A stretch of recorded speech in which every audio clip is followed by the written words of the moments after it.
So there is no evidence, there's absolutely no convincing evidence that CO2 is a control knob for the temperature of the Earth. This idea that this massive 12,000 kilometer diameter ball hurtling through space around a much more massive giant fireball of plasma, that the temperature of this Earth is regulated by how much CO2 exists in the atmosphere is completely untenable. Historically, we've had enormous variations in the temperature of the Earth before industrialization.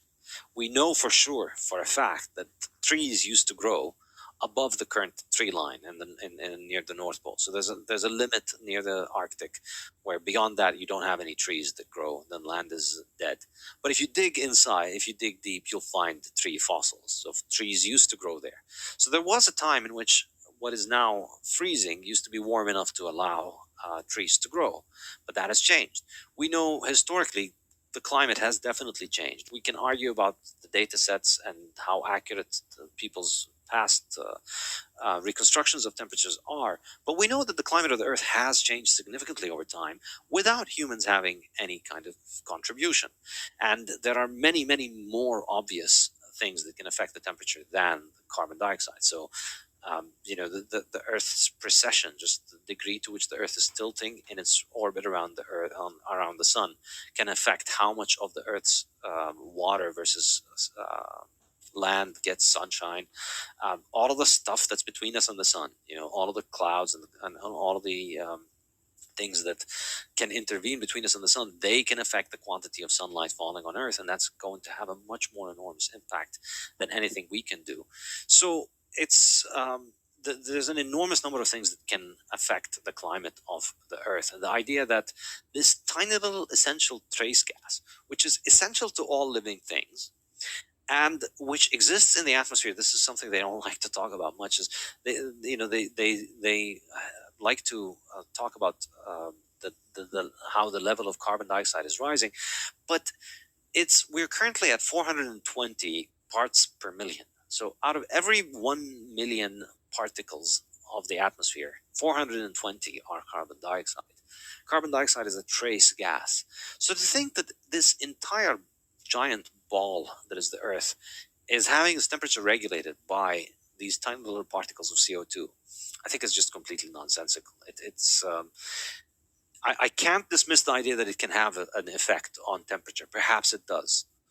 But I cannot possibly find anything that could convince any reasonable person that there's a direct relationship, that it's a control knob, that if we up our CO2, we're going to make the Earth warmer. If we reduce our CO2, we're going to reduce the Earth's temperature.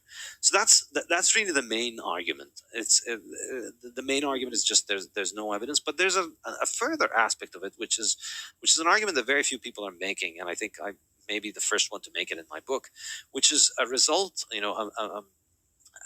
a result of this insane natural experiment that we had with the COVID lockdowns in 2020.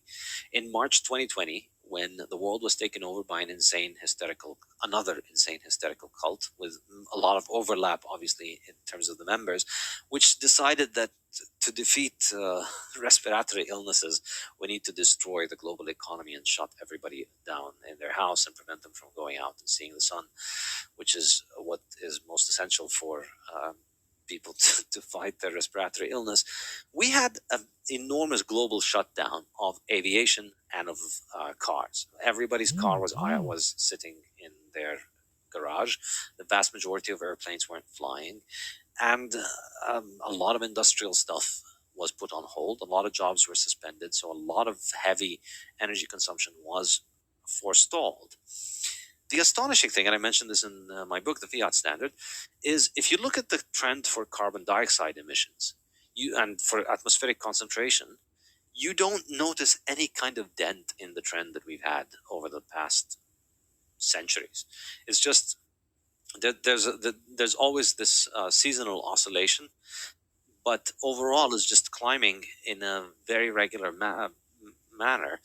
And it seems like, so I'm 100% confident that CO2 is not the climate control knob, but it's looking increasingly like Humanity are not the CO2 control knob. Us burning fuels is not what is determining the concentration of CO2 in the atmosphere. I think the onus of proof on people who want you to think that we are the ones determining the degree of CO2 in the atmosphere has become extremely difficult, because we did have a very, very significant shutdown, which Right. brought, which gave us a natural experiment. That's what science is about. We've got an experiment. I mean, and in the wildest dreams of the carbon hysterics, we would get something like that. You know, we would permanently suspend aviation, stop people from flying, and everybody gets on Zoom, everybody stays home, and we save Earth from that. Well, we did that, and it did nothing to CO2 emissions. And of course, it did nothing to the weather. You know, the weather didn't get cooler because we stopped emitting CO2. But even CO2 concentrations didn't change. So I think the idea of a climate crisis is just completely untenable. It's complete fiction. And there is no crisis.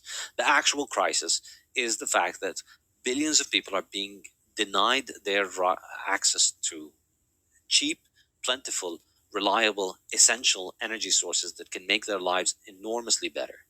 And they're being denied it because of an insane cult of hysterics who think they can control the temperature of the earth. It's absolutely astounding.